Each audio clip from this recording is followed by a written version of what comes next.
Hello, guys. Welcome to Kingdom Grace Studio Production. Today, we're going to talk about the dignity of labor coming from ChristianBiz, providing biblical insights into the marketplace and the workplace. And I'm here again with my beloved brother, friend, a man of God, an entrepreneur, philanthropist, so much, you name it. But he's a dear friend of mine, a man that I respect and value his insights and revelation, and have been a blessing from just listening to him. And that is why we have invited him to come again to speak on the dignity of labor. He's well versed in business, he's well versed in investments and so much more, and also in the Bible as well. And we're going to hear from Mr. Phil. I want us to look at a Bible verse that has been dear to my heart that talks about, I think it's in Colossians chapter 3, verse 23. It says, whatever you do, work at it with all your heart, as working for the Lord, not for human masters. Whatever you do, work heartily as of the Lord and not for men. So this ties to the question that I want to ask you. What is the dignity of labor? First of all, when we talk about the dignity of labor, we are in the times where people prefer to work smart rather than to work hard. And this is a concept that I have told people that it is very rare for you to work smart in the beginning. 80 out of 100, you're going to start by working hard and then you work smarter. So, but some people have said that you can work smarter right away. So that is something that is not common to so many people. So it is because it is working hard that helps you learn how to leverage your efforts to work smarter. So are you saying that in order for you to work smart, you have to work hard? You have to first have an experience of working hard. So, and in when you're working hard, there are three principles that are going to be key and will eventually translate you into working smarter. So one of the key is excellence. And that's one of the concepts you're explaining in Colossians, that whatever you do, you're doing it as like you're doing it as unto God. Like there's a focus you have that I want to do this thing, but I want to do it perfectly. I want to do it nicely. So even if we don't even spiritualize it, but everything you have said that I want to participate in this thing, it's good that you invest a lot of time so that it's done to the best. So this is why even non-believers, people who don't believe in God, they are really doing it, even though they don't know the principle. Why? Because they concentrate. They say that I want to produce this album. I want it to be the best. They spend nights in the studios. They spend days. They forget food. They forget everything. In that way, they are applying excellence. So, and then we go to another one. We have diligence. Dignity of labor is like we are talking about. Let's say you are a cleaner. Nobody values you. But why is it that you find joy in your work? Like you have an attachment to clean the floor excellently. And you do it, and you want that when somebody looks at that floor, it reflects who you are. Like you're taking it personal, that you know what? If a job is done by me, then it shouldn't have any mistake. And if it has a mistake, I am 100% responsible in case I didn't fix it well to fix it. So just to interject, so you are a reflection of the work that you do. Yeah. Just like the Bible says that the word of God is like a mirror. That every day, as we look into that mirror of God, we see it's like we reflect who we are supposed to be. So as you're doing your job, it is reflecting upon who you are. Interesting. If you are a person of excellence, you ensure that whatever work that you do, be it cleaning or be it you're a nurse, you will make sure that you do it very, very well. 100%. Most times we want to do well in certain jobs. Like, for example, some people like, you know what, I don't like my job, I'm not going to do well in it. That attitude. Or maybe if I become the president, then I'm going to do well as a president. Well, but why don't you start doing well where you are? Why don't you start being faithful in that little responsibilities that you have, and then now God will entrust you more with more responsibility, more well-paying job. If you want to be a CEO, you have to start from ground zero. Yeah, so that's actually something many people don't pay attention to. So let's say somebody, a Christian, is he says, I'm an IT specialist, I'm a doctor, and then they tell him, okay, you know what, go and sell. Let's say you work for KFC, or you're flipping burgers, or you're doing just a regular job. So people don't take this job as serious because it's not their training. Like, they are not trained in that job. But they don't know that the connection for the IT job, or the connection for your training, may be one person who came to find you in that place when you are giving out chicken.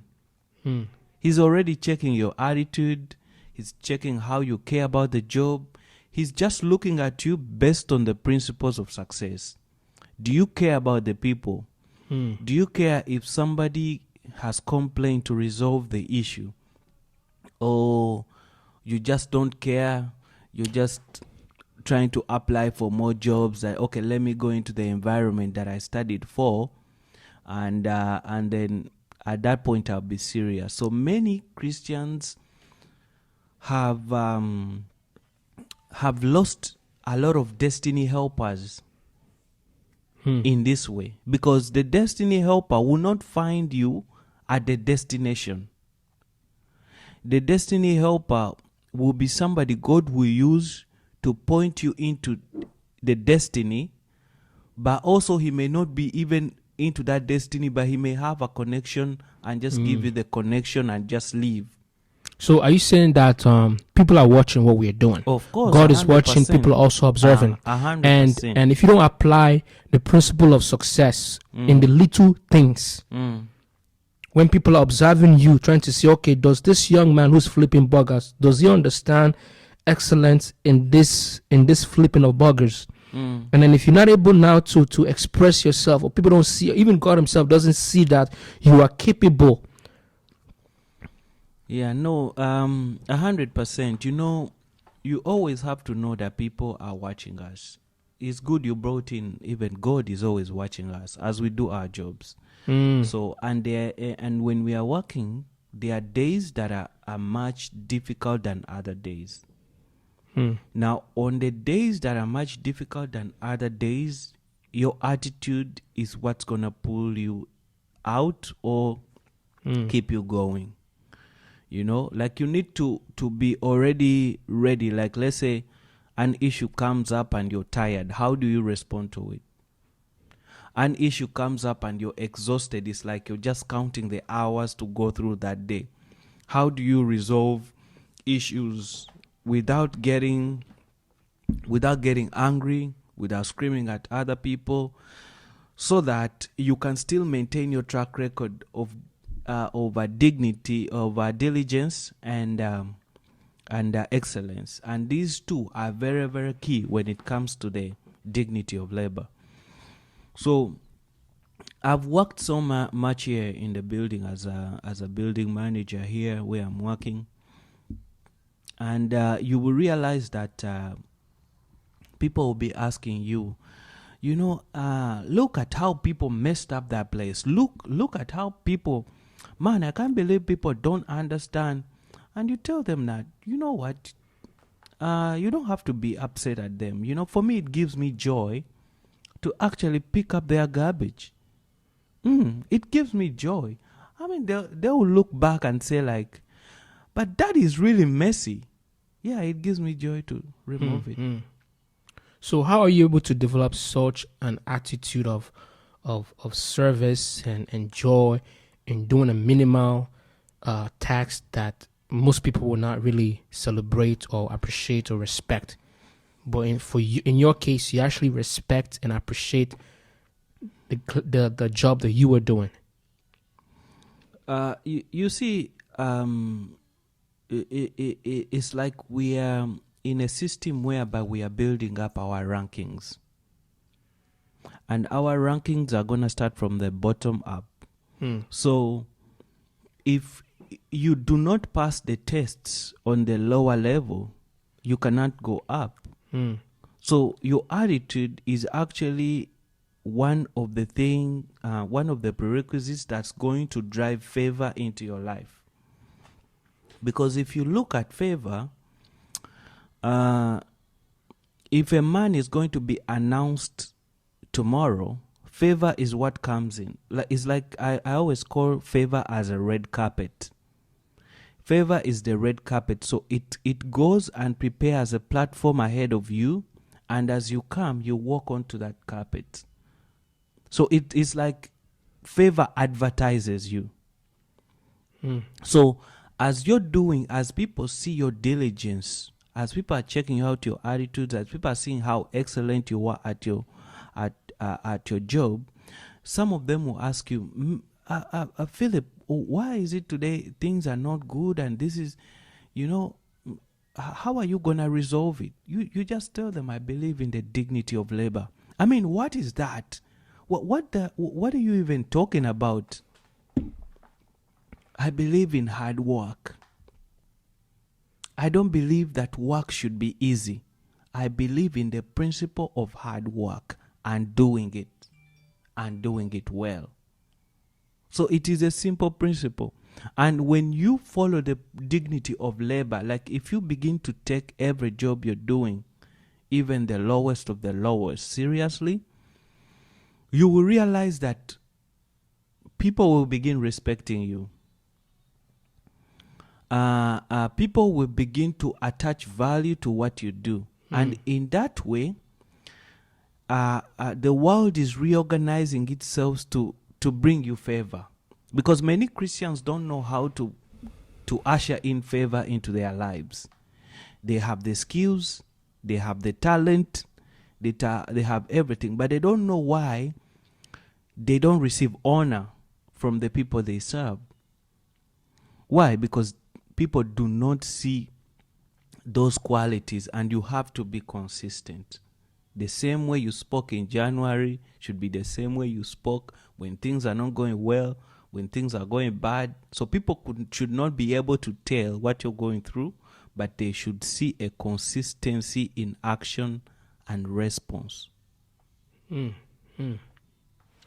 Wow, interesting. Let me quote from Dr. Martin Luther King. If a man is called to be a street sweeper, he should sweep streets even as Michelangelo painted, or Beethoven composed music, or Shakespeare wrote poetry. He should sweep streets so well that all the host of heaven and earth will pause to say, here live a great street sweeper who did his job well. What a powerful, this defines what dignity of labor is. He said if a man is a street sweeper, he should sweep streets even as Michelangelo painted, the best painter. Wow. Beethoven composed music, or Shakespeare wrote poetry. He should sweep streets so well that the host of heaven and earth will pause and say, hey, here live a great street sweeper who did his job well. So if you, it's the same thing he's also talking about in Proverbs 22:29, you know? What does it say? That, do you see a man who is skilled in his work? He will stand, he will be stationed in the presence of kings. So, Wow. so see that, Wow. how a principle, because sometimes when you're a Christian, we over spiritualize everything. Yes. But you see, this is just like the principle of gravity, that if Yes. you fall off a building, Yes. you have to reach the ground. You know, so if you see a man that is diligent in his work, what is going to be the outcome? That's what he's telling you. He must sit with kings. He must. If he's diligent, if he does it well, he must sit with kings.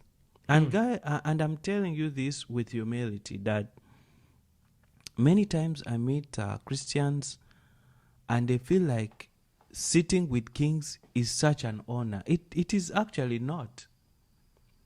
Just what you do is just be diligent at everything you do, because this is a statement of fact. Even if you're not a Christian, it is a statement of fact. Let's say you're good in Photoshop. Yeah. You do your graphics. One day you produce a graphics and people will just call you into a high place. Yeah. That's how it goes. There's no mystery about it. You just have to do it and keep doing it like nobody has ever done it. That's it. It is very simple. Why? It will eventually make you locate kings.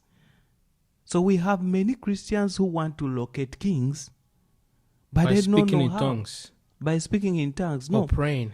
So, thank you for taking me there. God has created the spiritual system that everything has its place. There are blessings we tap into when we pray. Interesting. There are blessings we tap into when we give a sacrifice. Like you gave an offering, a sincere seed. offering, a seed. Yeah. So there are blessings we tap into when we give a seed. There are blessings we tap into when we fast. There are blessings we tap into when we go into warfare prayers. There are blessings we tap into when we fight for righteousness, when we focus on righteousness. There are blessings we tap into when we go into consecration. Yes. So these are things nobody's really talking about. But people are so focused on only speaking in tongues, prayer, and fasting. And if you have a foundational problem, I always tell people, when you have a foundational problem, you're going to find issues in your business. So are you saying that the spiritual can definitely affect how hard you work, number one? Also, some people, they're just saying that some people, they work like elephant, they eat like ants. Of course, definitely. It will affect you. The spiritual is something you have to take care of. Like, you need to know that you are in good standing with God. First, by making sure that you as a person, you have attained your full deliverance. That's so important, because all this, as simple as it looks, because you will do a good job at your place of work, they will see that you're a good person, but they will never honor you. Why? Why? Because they don't see your work. The devil has put an evil covering on your work. So somebody else will come and take your glory. So these things, you have to deal with them way before you even step into the dignity of labor. You have to deal with foundational problems. You have to deal with them. You have to know how to handle them. Many Christians are prayerful. I meet people who are prayerful, and they are still caged spiritually. They are still caged, and they are asking God, "What can I do? God, what can I do?" Let me ask you a question, because right now we're in a time where COVID is changing pretty much every aspect of life. Do you think that believers are prepared to work from home? Do you think that they are professionally, mentally prepared to be able to be creative and work from home? I think some of them have tried, but many of them are not ready for it. And the reason is people that I have spoke to and all this, they have a problem of sitting down alone. You see, success will require you to move inside. Then your gift will be seen publicly. You have to go inside and look at yourself from the inside and say, I need to improve in this area, I need to improve in that area. And then once you begin to do the work, then you attach the other remaining principles of diligence, excellence, hard work, then automatically you will sit with kings. So many of them are really, they are not sure what to do. Because but if you're not sure, just try to do everything. Just say these 2 months, I remember starting a long time ago to use this principle.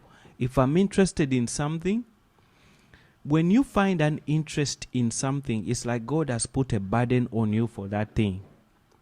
So what you do is focus on the voice of God and try to execute that thing for consistently, at least for like 3 months. Get into it, spend all the time you have to learn about everything about that thing. Why? Because that thing is gonna come ahead of you. It's like God is telling you, this burden I have given you is for 7 years to come. But now you don't know why you have the interest to kind of learn about that thing, because that time when the assignment will be given to you, you must be ready. Preparation. So many people hear the voice that, hey, you know what, I want to be an artist, and then they go ask their friends. You are the one who had the voice. So why don't you try to do it? See, go through the process for some months, multitask. Yeah. And then you move on to so many people are really not ready. Wow. Because they are looking at the situation that, you know what? I want something that can give me money right now. And that's really the danger. Like, success is gonna take some time. It's gonna require your patience. Even the book of Proverbs 14:23 says that all hard work brings a profit, but mere talk leads only to poverty. Yeah, but that happens a lot on the African continent. You know, many people are just talkers. And that you find somebody, he has businesses in the mind. Businesses in the mind. And he has never, you ask him, have you registered a company? He's never registered. But he can talk like that for 20 years. Wow. They have the idea, but execution. And that comes with this mentality of trying to be validated by people. Because when you're seeking people to approve of you, you always want to talk so that maybe they say you're intelligent or they fear you. That doesn't help you. What you do is go try out that particular thing. And then when you talk to somebody, you can say, you know what? I did this as an experience. I have been there. I'm not just a talker. But go to and try it. So that's how we can make, progress. So when we talk about the dignity of labor, when you look at Ecclesiastes 10:7, Yes.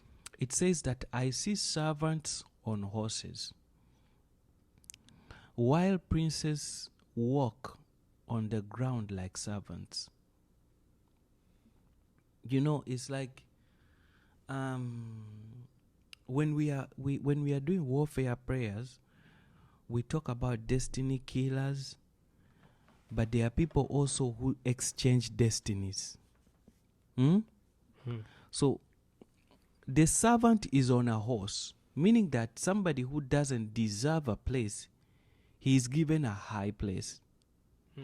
And the prince or princesses, they are walking like servants. Their destinies have been exchanged. How many people today whose destinies have been exchanged? Why? They told you to be a cleaner. You did that job. You did that job without diligence and excellence. You missed your destiny helpers. Yeah. And now, according to God's calendar, you cannot reroute those people to come back to you.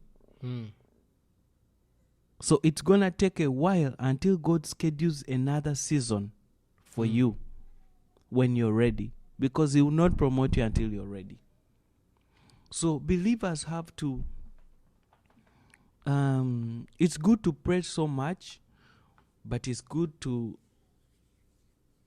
when we go to the workplace, we will show God. I like what the Muslims do, because they look at work as a form of worship. So they don't play around with work, and that's why they get promoted a lot. So if you look at your work as something, you know what, like, God, I'm gonna do this with all the enablement you give me wisdom to multitask and be able to do other jobs. In no minute you realize that the work environment also is not as serious as you thought it is, because God will create a way for you so that things are not as difficult. So really, really, I'm a firm believer in the dignity of labor. You know, one person called to ask me for money, and I told him, "Do you know the job I do?" He didn't want to know the job. I told him that I work in garbage. I fix garbage, and I told him that, would you do that? He could not. He wants the fruit, but he doesn't want to work hard. And I'm bringing you to another principle. It is the roots that determine the fruits. Now, people want the fruit without looking at the roots. Where is this thing coming from? They don't want to know. Me, I just want to see money. And many people have gotten in relationship with ladies that believe like this. You can't last. You can't last. This has nothing to do with God. It is a principle that the person wants only the fruit. He doesn't want the work involved in it. So that person becomes somebody who's a destiny killer in your family. But if you show somebody that this is what I do, and they say, let's do it for now, as God gives us more ways to do